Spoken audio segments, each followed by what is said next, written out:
ሰላም። በዚህ ቪዲዮ ላስት ስትሮ የተባለ በ2023 የተለቀቀ አሪፍ ፊልም ይዤላችሁ መጥቻለሁ። ፊልሙን እንደምትወዱት ስለማልጠራጠር ላይክ እያደረጋችሁ እንድጀምሩ ጠይቃችኋለሁ። ወደ ፊልማችን እንገባለን። የፊልሙ መጀመሪያ ላይ ዋና ገጸ ባህሪያችንን ናንሲን እናያታለን።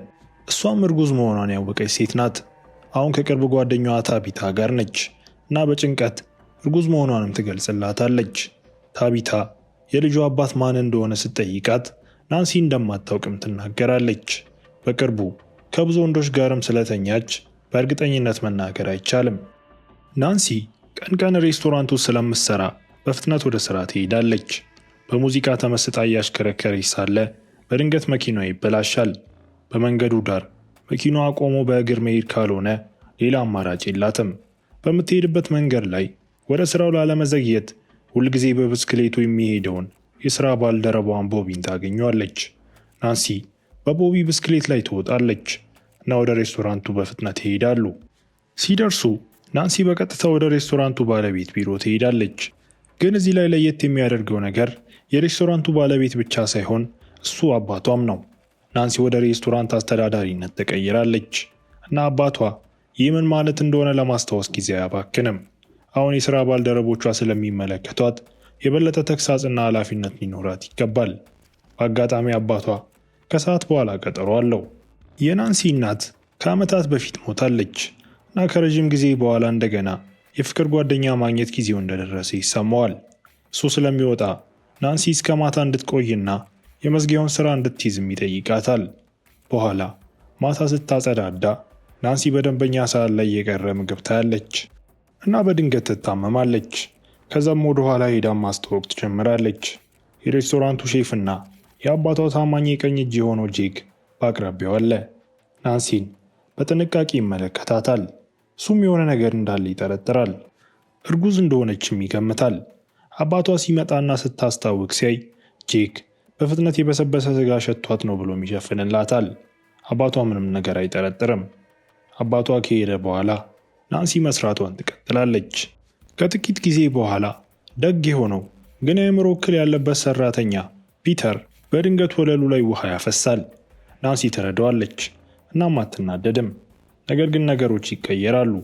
በአካባቢው ችግር ፈጣሪዎች በመባል የሚታወቁ የጎረምሶች ቡድን በብስክሌታቸው ይመጣሉ።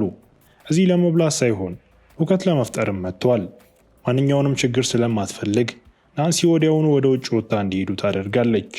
ይሁን እንጂ እርግዝና የበለጠ እንድትበሳጭ ስላደረጋት ትዕግስቷ እያለቀ ነው። ሰራተኞቿን ፒተር በፍጥነት ስላላጸዳውም ትቆጣለች።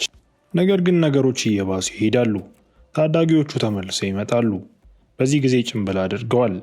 ምግብ ለማዘዝ ያስመስላሉ። ነገር ግን እውነተኛ ዓላማቸው ናንሲ ማበሳጨት ነበር።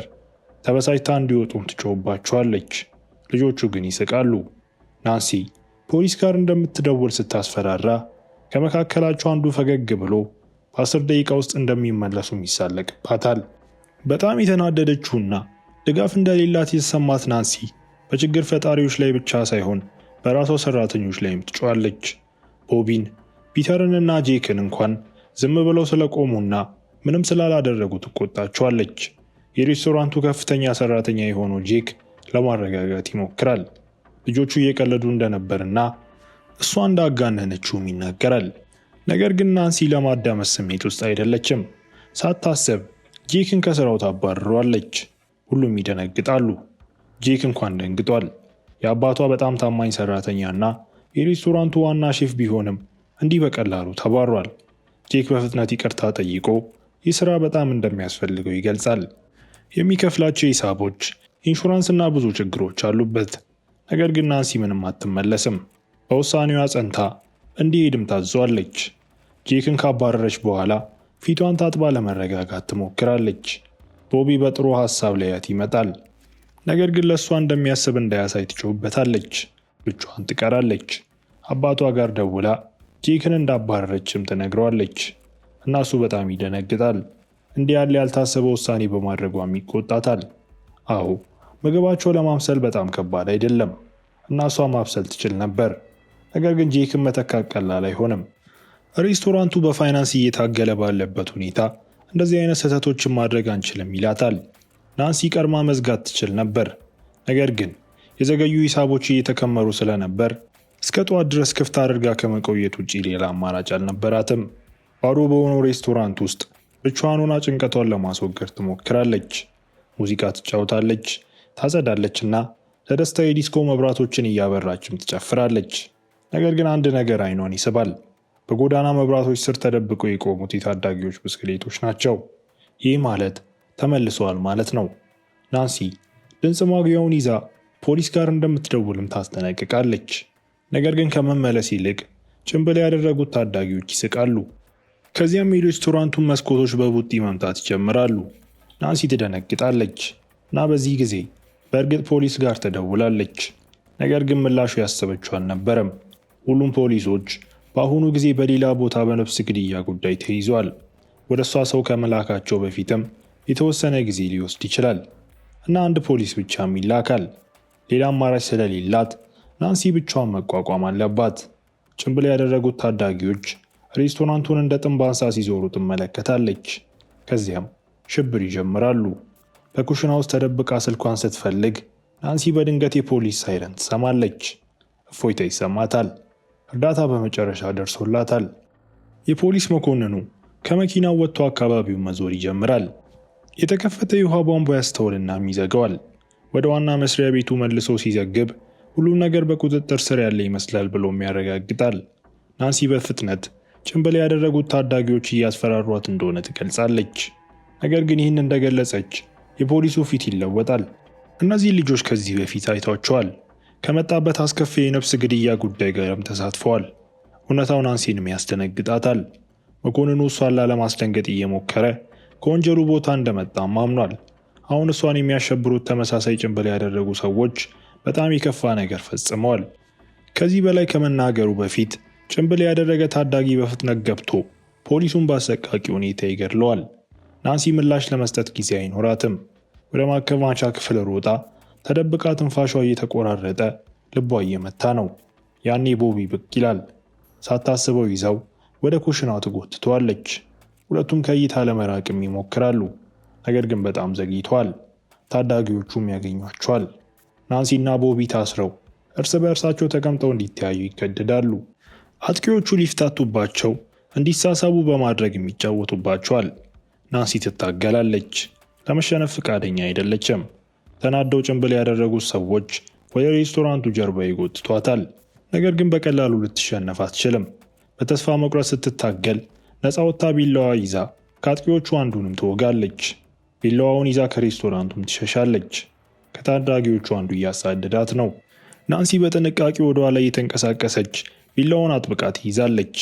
ነገር ግን በውከቱ ውስጥ ፒተርን በስህተት ትወገዋለች። እሷም ደንግጣለች። ምን እንዳደረገች ከመገንዘቧ በፊት አስፈሪ እውነት ይገለጣል። ጄክ፣ ቦቢ እና የቦቢ ወንድም ጃክሰን ከዚህ ጀርባ ነበሩ። ነገሮች ወደዚህ ቅዠት እንዴት እንደተሸጋገሩ ለመረዳት ወደ ከሰዓት በኋላ ናንሲ ጄክን ወደ አባረረችበት ጊዜ መመለስ አለብን። ስንመለስ ጄክ የእጽ ሱሰኛ ነበር። ሂሳቦችን ለመክፈል ወይም ለመኖር ስራው አያስፈልገውም። ባይሆን ሱሱን ለመደገፍ ያስፈልገው ነበር። ታናሽ ወንድሙ ፒተር ሁል ጊዜ እንዲታዘዘው ይገደድም ነበር። በዚያ ከሰዓት በኋላ ከአከፋፋይ እጽ ለመግዛት ሄደው ነበር። ጄክ ገንዘብ ስለሌለው በመኪናው ሳጥን ውስጥ ያስቀመጠውን ሽጉጥ እያሳየ ብድርን ይጠይቃል። ወደ ኋላ ሲመለሱ የጦዘውና ያልተረጋጋው ጄክ በመንገዱ ዳር ላይ የእሳት ቃጠሎ ሲያደርጉ ጭንብል ያደረጉ ታዳጊዎችን ይመለከታል። ቆሞ ነበር፣ ነገር ግን ለመዝናናት አልነበረም። አንድ ሰው ተጠያቂ ለማድረግ አስቦ ነበር። በአእምሮ ጭጋግ ውስጥ ታዳጊዎቹ ወደ ሬስቶራንቱ ባይመጡ ኖሮ ናንሲ እንደማትናደድና ስራውን እንደማያጣ ያምን ነበር እና ያኔም ቁጣው ይቆጣጠሯል። ያለማመንታት ከመካከላቸው አንዱ ወቅቶ ከዚያም ተኩሶ የቀሩትን በአሰቃቂ ሁኔታ ይገላል።